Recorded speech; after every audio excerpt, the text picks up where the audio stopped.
यह कहानी एक छोटे से शहर की है जहां एक पुराना बंद पड़ा अस्पताल खड़ा था। उस अस्पताल के बारे में सिर्फ कहानियां और अफवाहें चलती थीं। यह कहा जाता था कि यहां एक भयावह महामारी फैली थी और यहां के मरीजों की मौत एक अजीब तरह से हुई थी। कोई नहीं जानता था कि असल में क्या हुआ, लेकिन सबको यह मालूम था कि अस्पताल अब पूरी तरह से शापित था। एक रात कुछ युवा दोस्त जो हमेशा नई चुनौतियां ढूंढते रहते थे, अस्पताल के एस्केप रूम में एक रोमांचक अनुभव पाने का निर्णय लेते हैं। वे जानते थे कि यह एक सामान्य गेम है, लेकिन उन्हें क्या पता था कि यह खेल जीवन और मौत का खेल बन जाएगा। जैसे ही वे अंदर जाते हैं, एक अजीब सी खामोशी का एहसास होता है।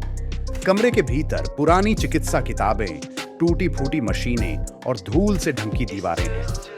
जैसे ही वे अंदर और आगे बढ़ते हैं, अंधेरा और गहरा होता जाता है। अचानक एक भारी दरवाजा बंद हो जाता है और वे फंसे हुए होते हैं। अब कोई रास्ता नहीं बचा। उन्हें इस जगह से बाहर निकलने के लिए पहेलियां हल करनी होंगी। जब खिलाड़ियों ने पहली पहेली हल की तो कमरे की रोशनी बुझने लगी और अचानक कमरे में एक धुंधली आकृति प्रकट हुई। यह आकृति एक महिला की थी, एक मरीज की, जो इस अस्पताल में किसी गंभीर बीमारी के कारण मरी थी। उसकी आंखें घबराई हुई थीं, जैसे वह उनसे कुछ कहना चाहती हो, लेकिन वह एक भूतिया सन्नाटे में बंधी थी। जैसे ही वह सामने आई, उसके चेहरे पर एक दर्दनाक चीख के निशान थे। वह आत्मा खिलाड़ियों से कुछ मांग रही थी और जैसे ही खिलाड़ी उसके सामने खड़े होते हैं, वह एक दर्दनाक सवाल पूछती है, क्या तुम मुझे शांति दे सकते हो? पहेली अब एक अलग मोड़ पर थी।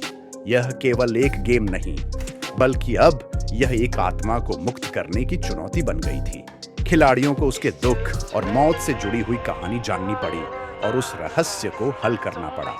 जब वे अगले कमरे में जाते हैं और दूसरी पहेली हल करते हैं, तो अचानक एक और आत्मा प्रकट होती है।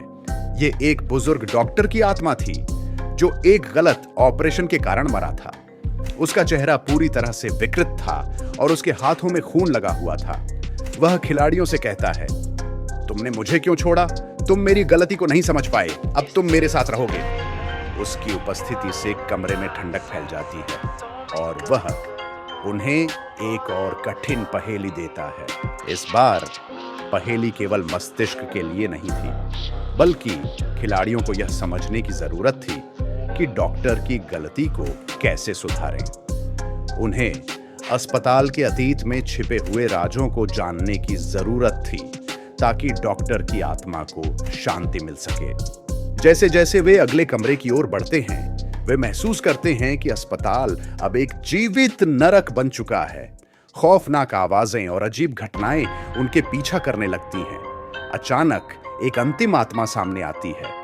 यह अस्पताल के संस्थापक की आत्मा थी, जिसने एक बार इस जगह को अपार धन और प्रसिद्धि के लिए खोला था, लेकिन अंत में उसकी क्रूरता और अधर्म ने उसे शापित कर दिया था।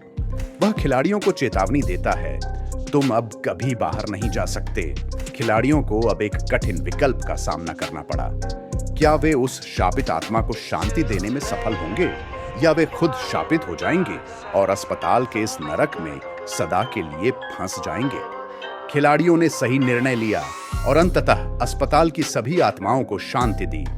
जैसे ही अंतिम पहेली हल होती है, अस्पताल का वातावरण बदल जाता है। सभी आत्माएं धीरे धीरे गायब हो जाती हैं और दरवाजा खुल जाता है। लेकिन जब वे बाहर निकलते हैं, तो यह एहसास होता है कि वे केवल एक छोटी सी खिड़की से बाहर आए हैं और कुछ और चुपके से उनका पीछा कर रहा है। मृत्यु का खेल ने यह साबित कर दिया कि कभी-कभी एक साधारण एस्केप रूम भी एक खतरनाक रहस्य से जुड़ा हो सकता है, जिसे हल करने के लिए खिलाड़ियों को अपनी जान की बाजी लगानी पड़ती है।